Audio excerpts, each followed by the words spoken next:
Faridabad police have detained the man who parked the red EcoSport in Kandavali in Faridabad, and now the police have, or the investigative agencies rather, have taken it away. It's been towed away. The man who parked the car is said to be Fahim, who is said to be a relative of Umar, the man who blew up the I-20 car, the man who is the bomber.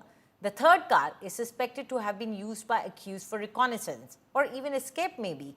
The car has now been traced parked at Al Falah University campus. It's been parked there, and now the police is there, the investigative teams are there, and also a bomb squad is there. Latest CCTV that has been accessed by India Today also reveals that bomber Dr. Umar recce'd Connaught Place as well.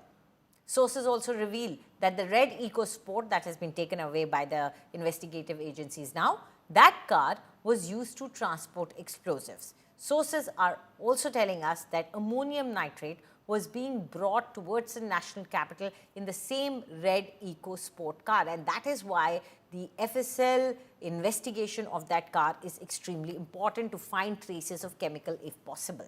Now, probe sources further reveal that Umar was the most radicalized member of the module and cut all his contacts after the arrest of Naugam cleric Muzammil.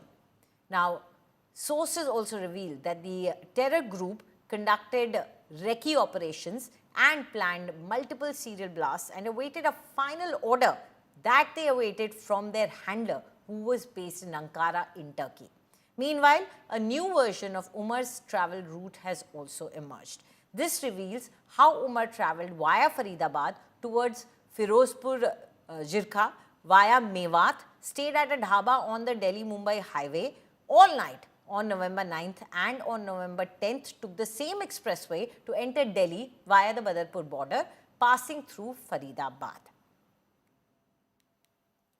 So clearly, this visual that we are showing you right now of the red EcoSport car is the one that was part of this entire terror plot. And importantly, the car that could have been used to transport the explosives, the ammonium nitrate, the 360 kgs of ammonium nitrate that has been recovered earlier from Faridabad, and also the explosives that we cannot account for that was present with Umar when he finally executed the blast at Red Fort. So, very importantly, this car now has been towed away by the investigative agencies.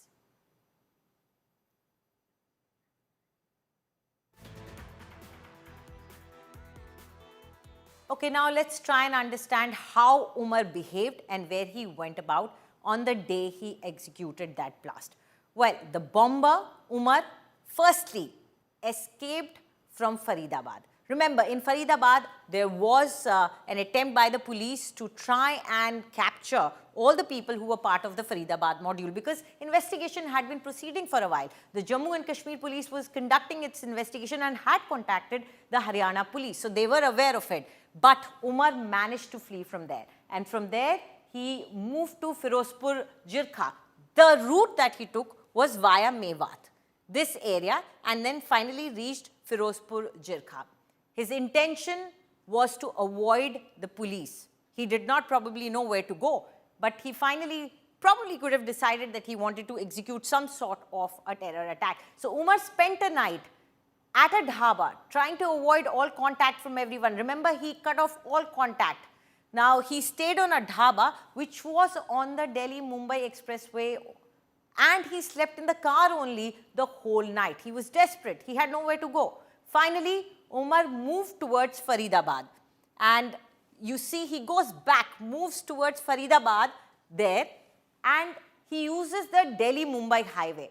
And when he uses the Delhi-Mumbai highway to enter Delhi, he has to, of course, go through a toll where he gets caught on the camera. So he used the Badarpur border, and that's where at the toll plaza we see him at 8:02 caught on the camera, looking again and again at the CCTV camera, because he knew that the police are after him, that the investigative agencies, the security agencies are after him.